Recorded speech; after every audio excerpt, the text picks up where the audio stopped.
I hear people talking all the time about crime. One of the areas where we really need to work is on our neighborhood watch programs in this county. That's huge because a lot of people can volunteer and spend time just monitoring their neighborhoods. We need more people to really spend time. Another area people are really concerned about is when they call in crime, is there going to be some sort of retaliation against them because they've called in and told and reported something? We want to remind people also there that you can report crimes anonymously. I know that you can call the Central Alabama Crime Stoppers at 215-STOP or 215-7876. That's just one place where you can make a difference. That's just sitting in your home. If you do nothing more than call and say, look, they're dealing drugs over there, or look, I see this child's not getting the attention they need. Another area where people can be active and involved is by simply picking up their phone and dialing 211. And you can, by dialing 211, you can get volunteer and other vital information services there and find out where you can provide assistance for those who are needing the county in your community. So there's lots of avenues and areas in which people can become involved and active.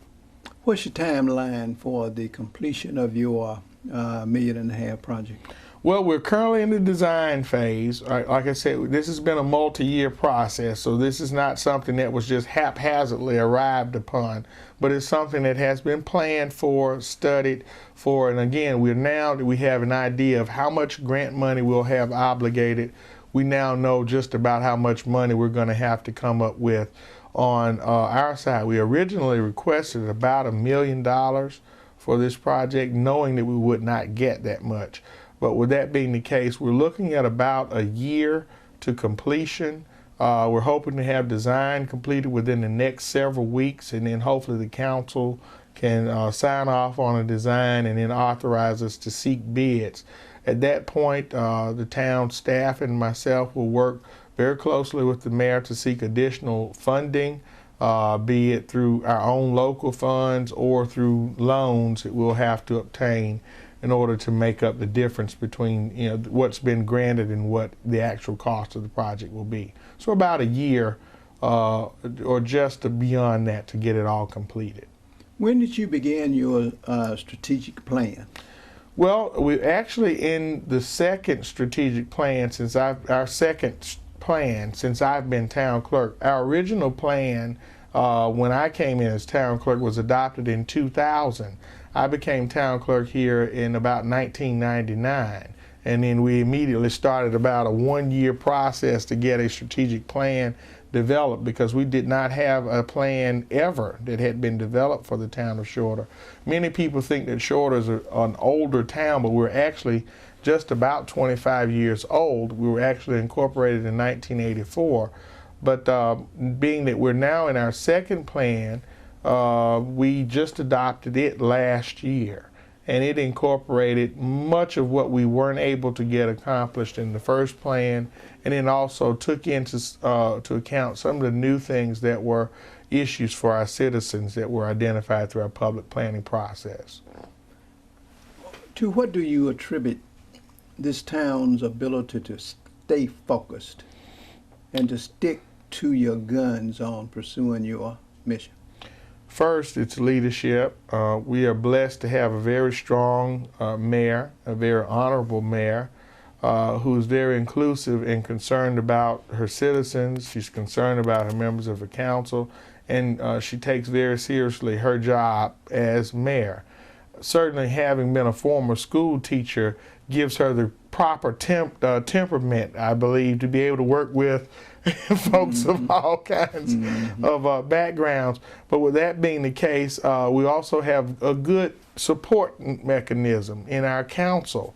Every member that serves on our council ran to be council members. They didn't run to be mayor, they didn't run to be the city clerk, they ran to be council members. And they take their jobs very seriously. And the mayor and the staff respect them in their role. And we try to make sure we provide them with all the information that they request and that is required, and as much information as we can find beyond that. That's really the secret to it all. The mayor and council working together, everyone being in their proper roles, and then everyone being singularly focused upon making sure that we fulfill the mission, which is, which the people have already set forth through that public planning process. Okay, sir. I thank you so very much. Is there any sign-off message that you would like to give to your I certainly want to people? invite your listeners to go out and visit our website at www.shorteralabama.com. There you'll find lots of vital information about what we're doing here in Shorter. You've heard Chief and myself talking about our plan. You can actually go to that website there and download the plan, print it out for yourself. It's about 35 pages, lots of color documents in there, mapping, cost estimates, and even a market study that we conducted just a year or so ago, where we assessed what were businesses that were needed in the area and what businesses had the greatest potential for success here and what potential revenue streams would look like for those businesses. So I'm very pleased with the plan that we've put together. I'm extremely excited about the future for not only Shorter but for Macon County.